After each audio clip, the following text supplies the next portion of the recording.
नमस्कार विद्यार्थी मित्रांनो, मी अनुप नागपुरे तुमचं स्वागत करतोय आपल्या या असिस्टंट टाउन प्लॅनरच्या PYQ सिरीज मध्ये। मित्रांनो, आजपासून आपण चालू करतोय ADTP चे PYQs म्हणजे 2013 ला जो पहिला पेपर ADTP चा झाला होता त्यावरचे जे PYQs आहे त्याची सिरीज आपण या व्हिडिओ लेक्चर पासूनच चालू करतोय। त्यामुळे लक्षात घ्या, जर का तुम्ही 2024-25 च्या पेपर साठी प्रिपेअर करत आहात असिस्टंट टाउन प्लॅनर साठी, तर त्यासाठी हा ADTP चा पेपर किती इम्पॉर्टंट असू शकतो किंवा याचा रेफरन्स आपल्या पेपरशी कसा असू शकतो हे तुम्हाला या पर्टिक्युलर व्हिडिओ सिरीज मधनं माहिती पडेल। त्यामुळे जे विद्यार्थी खरंच इमानदारीने असिस्टंट टाउन प्लॅनर 2024-25 साठी स्टडी करत आहेत त्यांनी 2013 2022 चा पेपर कुठेही मिस करायला नको। लक्षात घ्या, 2013 चा जो ADTP चा पेपर आहे आणि 2022 ला झालेला जो पेपर आहे ह्या दोन्ही पेपर मधनं गो थ्रू करा। ॲट द एंड माझ्याकडनं एकही गोष्ट राहायला नको ही सर्वांनी घेणारी काळजी एक गोष्ट आहे। त्यामुळे काय की तुम्ही ज्या वेळेला प्रिपेअर करता त्यावेळेला एकही गोष्ट तुमच्याकडनं सुटायला नको। आता ADTP ला सुद्धा आपला सिलेबस आहे किंवा क्वेश्चन जर तुम्ही आता बघाल तर जवळपास ऑलमोस्ट ATP चेच क्वेश्चन तुम्हाला ADTP ला बघायला मिळेल। त्यामुळे हा पेपर एक इम्पॉर्टंट रोल प्ले करू शकतो आणि या पर्टिक्युलर पेपरच्या संदर्भात सर्वांनी सर्वच क्वेश्चन प्रॉपरली करा। ही पूर्ण व्हिडिओ सिरीज आपल्या प्लॅटफॉर्मवर फ्री ऑफ कॉस्ट अवेलेबल आहे, त्यामुळे यासाठी कोणतेही चार्ज अप्लाय केले गेलेले नाहीत। त्यामुळे सर्वांनी या पर्टिक्युलर व्हिडिओ सिरीजचा फायदा घ्यावा। क्लियर? तर मग आपण चालू करणार आहोत ADTP ची PYQ सिरीज, जो की 2013 ला झालेला पेपर। त्याबद्दल काही अनएक्सपेक्टेड क्वेश्चन असतील, काही वेगळे क्वेश्चन्स आहेत जे की तुमच्या अर्बनायझेशन किंवा प्लॅनिंग किंवा टाउन प्लॅनरच्या कंडिशन सोबत जुळते मिळते, ते सुद्धा तुम्हाला गो थ्रू करायचे। पुन्हा माझं एक सांगणं तुम्हा सर्वांना आहे की ही सर्व व्हिडिओ सिरीज करताना याच्या सेपरेट नोट्स तयार करा किंवा होत असेल तर तुम्ही त्या पर्टिक्युलर पेपरवर किंवा एखाद्या पर्टिक्युलर नोटच्या कंडिशन मध्ये अशा कंडिशन लिहून ठेवा, जेणेकरून तुम्हाला याचा फायदा तुमच्या रिव्हिजनला होईल। क्लियर? तर मग मित्रांनो, आपण चालू करूया आपला पहिला क्वेश्चन, जो आहे क्वेश्चन नंबर 26। आता क्वेश्चन नंबर 26 जो आहे हा याच्यासाठी, कारण की 1 to 25 हे नॉन टेकचे क्वेश्चन आहे, हे पण तुम्हाला सेपरेट कंडिशन मध्ये मी घेईल। पण आता आपण 26 म्हणजे जे की आपल्या टेक्निकलशी रिलेटेड आहे, टाउन प्लॅनिंगच्या सिलेबसशी रिलेटेड आहे, ते आपण घेऊया। क्लियर? बघा, क्वेश्चन नंबर 26 काय सांगतो, spatial model of urban land use planning where a city grows from several nodes rather than from one nucleus is called as. बघा, स्पॅच्युअल मॉडेल किंवा स्पॅच्युअल मॉडेललाच म्हणतात मल्टी न्यूक्लिय। काय म्हणतात? लक्षात ठेवायचं, मल्टी न्यूक्लिय सेंटर। स्पॅच्युअल मॉडेल किंवा मल्टी न्यूक्लिय सेंटर काय सांगतो मित्रांनो, एक लक्षात ठेवा, एखादी पर्टिक्युलर सिटी एकाच सेंट्रल बिझनेस डिस्ट्रिक्ट म्हणजे CBD जो हब आहे त्याच्याच भोवती न ग्रो होता मल्टिपल CBDच्या फॉर्म मध्ये ती ग्रो होईल, यालाच म्हणतो आपण स्पॅच्युअल मॉडेल किंवा मल्टी न्यूक्लिय थिअरी। क्लियर? एक लक्षात घ्यायचंय तुम्हाला या पर्टिक्युलर पेपर मध्ये काय आहे, तर हा माझ्याकडे ADTP चा जो काही पेपर आहे 2013 चा, याच पर्टिक्युलर पेपरच्या बेसिसवर आपण बोलतोय की मल्टी न्यूक्लिय काय सजेस्ट करतं, तर मल्टी न्यूक्लिय सजेस्ट करतं मित्रांनो की सिटी ग्रो होताना number of central business district जे असतात, ज्याला आपण CBD बोलतो, या नंबर ऑफ CBDच्या भोवताल याला काय करायचंय, तुम्हाला सिटीला ग्रो करायचं आहे, आणि हे सांगतं स्पॅच्युअल मॉडेल। क्लियर? तर 26 ला आन्सर 2 हे करेक्ट येतं। आणि का बरं करेक्ट येतं, तर हे स्पॅच्युअल मॉडेल आणि मल्टी न्यूक्लिय काय सांगतं, तर लक्षात ठेवायचंय की त्या पर्टिक्युलर केसमध्ये एका सिंगल नोडल पॉइंटच्या भोवताल न ग्रो होता सिटी नंबर ऑफ नोडल पॉइंटच्या सराउंडिंग मध्ये ग्रो होईल, यालाच आपण मल्टी न्यूक्लिय थिअरी किंवा मल्टी न्यूक्लिय डेव्हलपमेंट म्हणतो। क्लियर? त्यानंतर क्वेश्चन नंबर 27 काय सांगतो, which of the following is the method of demographic projection. बघा, demographic projection which is related to the population projection. बघा, आणि खालीलपैकी कोणत्या कंडिशन्स ह्या डिमोग्राफिक प्रोजेक्शन किंवा डिमोग्राफिक कंडिशनच्या रिलेटेड आहे. तर बघा, कोहर्ट कंपोनंट काय सांगतो, actually it is the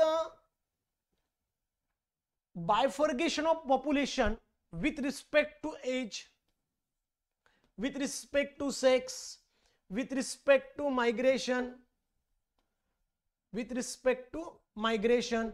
so cohort component काय सांगतो की एज, सेक्स, मायग्रेशन वाईज काय केलं जातं, पॉप्युलेशनला डिवाइड केलं जातं किंवा बायफर्गेट केलं जातं. त्यानंतर आहे एक्सपोनेन्शियल ग्रोथ. एक्सपोनेन्शियल ग्रोथ काय सांगतो, constant growth of population. Growth of population लक्षात ठेवा, हे काय काय कंडिशन्स आहेत. Constant growth of population, clear.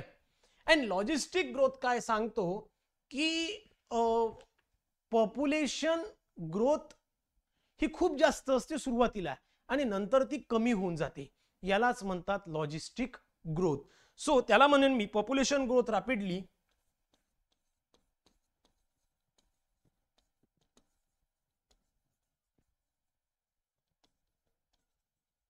growth rapidly first and then slow, आणि नंतर काय होते, ती ऑटोमॅटिकली स्लो होते. सो हे तिन्ही जर का कंडिशन बघितले मित्रांनो, कोहोर्ट कॉम्पोनंट बघा, एक्सपोनेन्शियल ग्रोथ म्हणा, लॉजिस्टिक ग्रोथ म्हणा, हे सगळे जे आहे डिमोग्राफिक प्रोजेक्शन म्हणजेच पर्टिक्युलर पॉप्युलेशनची निगडीत आहे. म्हणजेच काय, ऑल ऑफ दी अबो हे ऑप्शन चूज करायला काहीच प्रॉब्लेम नाही. क्लिअर. म्हणून या पर्टिक्युलर केसमध्ये मी ऑल ऑफ दी अबो हे ऑप्शन चूज करतोय. क्लिअर. म्हणून 27 ला ऑप्शन 4 एक करेक्ट आहे. क्लिअर.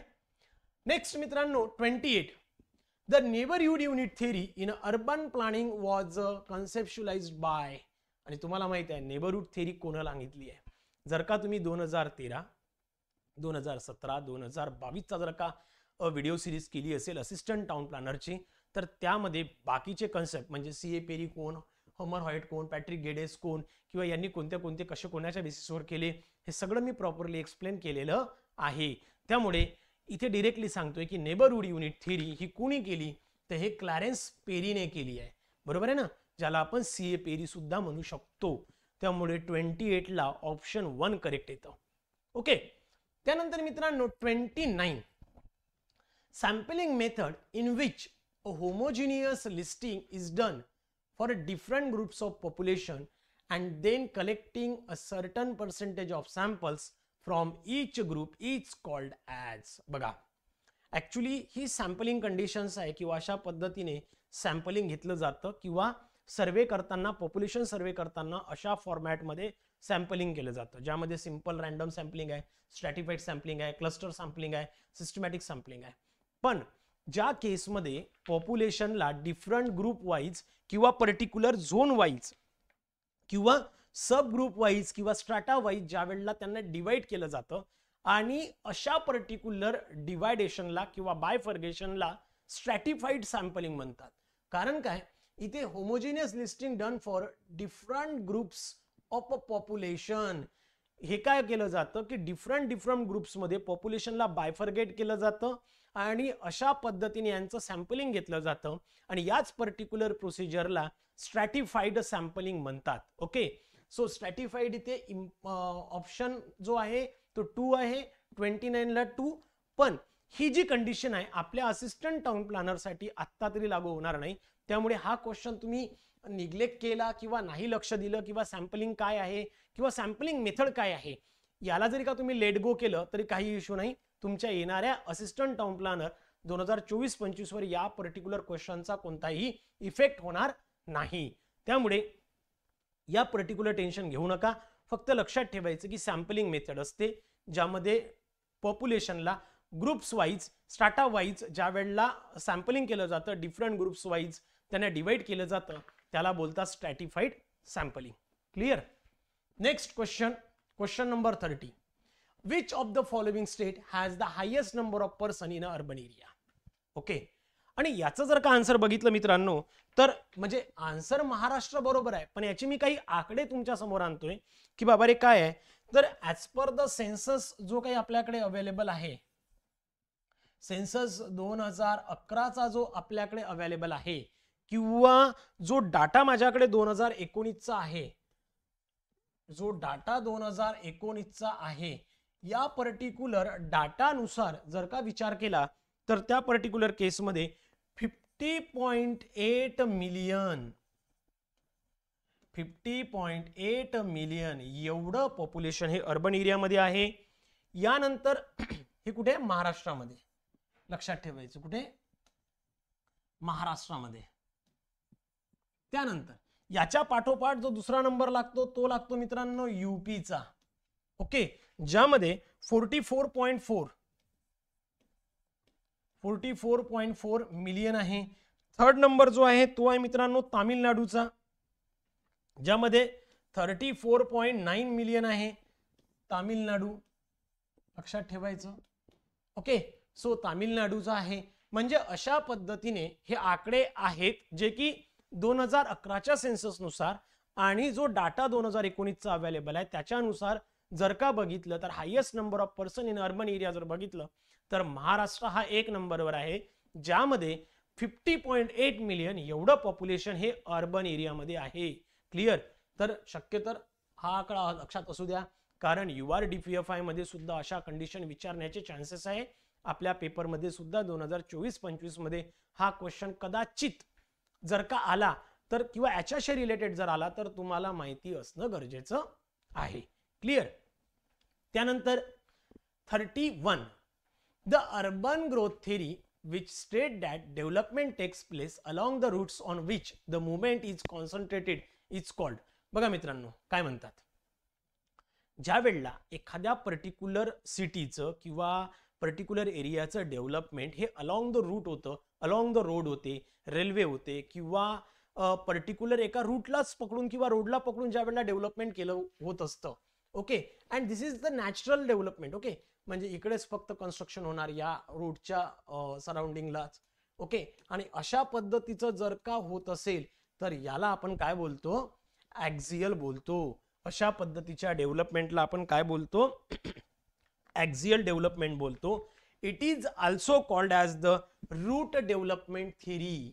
यालाच आपण काय बोलतो? Root development theory. लक्षात ठेवायचं. ओके, यालाच आपण बोलतोय root development theory. Clear? So ज्या वेळेला एखाद्या पर्टिक्युलर रोडच्या किंवा रेल्वेच्या किंवा एखाद्या पाथच्या जर का सराउंडिंग किंवा ॲक्झियल कंटिन्युअसली डेव्हलपमेंट होत असेल तर त्या पर्टिक्युलर केसमध्ये आपण त्याला ॲक्झियल डेव्हलपमेंट म्हणतो किंवा रूट डेव्हलपमेंट थिअरी असं सुद्धा बोलतो. क्लिअर? त्यानंतर मित्रांनो 32 काय सांगतो? In which district in Maharashtra has experienced the highest urban growth rate during the 2001 to 2011? बघा, हा क्वेश्चन जो आहे मित्रांनो हा आता ऑब्व्हियसली 2001 आणि 2011च्या जनगणनेनुसार आहे, त्यामुळे हा क्वेश्चन सुद्धा अनएक्सपेक्टेड आहे किंवा मी एक्सपेक्ट करत नाही आपल्या 2024-25च्या पेपरमध्ये.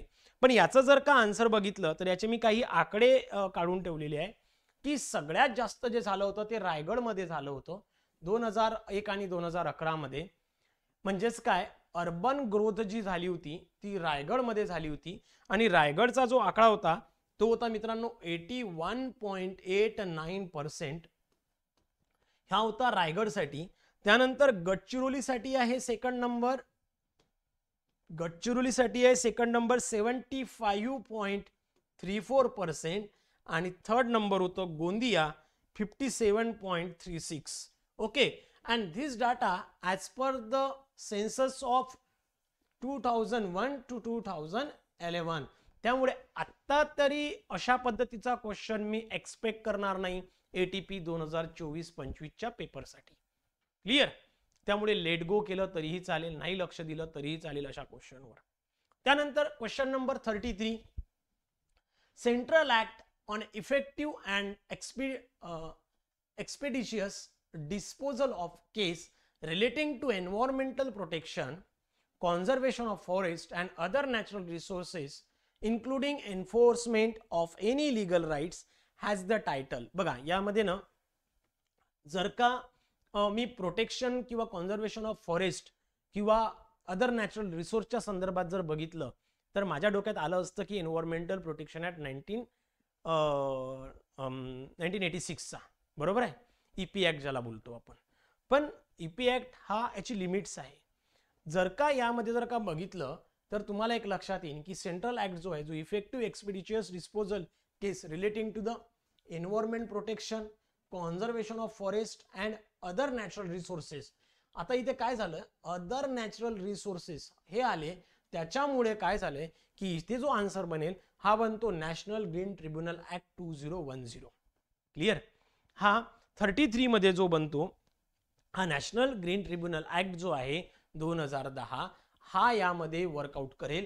कारण काय की अदर नॅचरल रिसोर्सेस यामध्ये इन्क्लूड करण्यात आले, त्यामुळे हा जो काही करेक्ट आन्सर आहे असं बनेल, हे बनेल national green tribunal act 2010. Clear. त्यानंतर मित्रांनो क्वेश्चन नंबर 34 काय सांगतो, methodological framework to identified regional units and analyse their spatial structure systematically is called as. बघा, polarisation, regionalisation, functionalisation and formalisation. Obviously regional unit म्हणजे number of particular unit wise जर का एखादं development होत असेल त्याला आपण काय बोलतो, रिजनलायझेशन बोलतो. क्लिअर.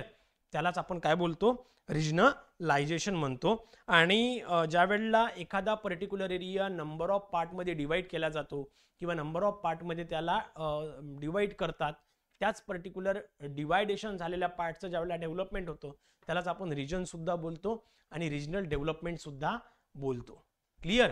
त्यामुळे 34 ला एक्झॅक्टली ऑप्शन 2 हा करेक्ट येणार. ओके. त्यानंतर मित्रांनो क्वेश्चन नंबर जो 35 आहे, पॉप्युलेशन ऑफ अ सिटी ग्रीव from 1,05,000 to 1,55,000 in a 10 years. The annual rate of growth of a population. तुम्हाला आठवत असेल जर का तुम्ही हा क्वेश्चन जर बघितला तर सेम क्वेश्चन तुम्हाला 2017-18च्या पेपरमध्ये सुद्धा बघायला मिळेल, एटीपीच्या की 2013 या दोनपैकी एका पेपरमध्ये आहे की ॲन्युअल रेट ऑफ ग्रोथ हा काय असू शकतो. क्लिअर. तर सिंपल आहे, ॲन्युअल ग्रोथ ऑफ रेटचा फॉर्म्युला काय असतो बघा. ॲन्युअल ग्रोथ साठी फॉर्म्युला काय असतो मित्रांनो, final population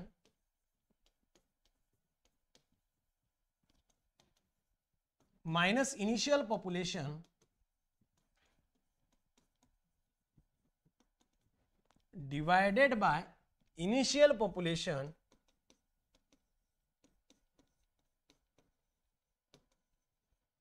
population multiplied by number of years. Okay. म्हणजे जर विचार केला तर 1,55,000 minus 1,05,000 divided by 1,05,000 multiplied by number of years 10. Okay. हे जर का तुम्ही केलं तर तुम्हाला एक लक्षात येईल की इथे जे आन्सर आहे ते येतंय 4%. क्लिअर. हे आन्सर येतंय 4%. त्यामुळे ॲन्युअल ग्रोथचा फॉर्म्युला लक्षात ठेवायचा आहे, final minus initial divided by initial multiplied by number of years. हा फॉर्म्युला आहे. आणि हे सेम प्रॉब्लेम किंवा सेम नाही पण related to that condition problem आपलं ऑलरेडी असिस्टंट टाउन प्लॅनरच्या PYQs मध्ये झालेलं आहे. क्लिअर. तर चला मग आजसाठी थांबतोय, भेटूया आपण आपल्या पुढच्या व्हिडिओ सिरीज मध्ये पार्ट नंबर 2 मध्ये. तोपर्यंत मित्रांनो थँक्यू सो मच.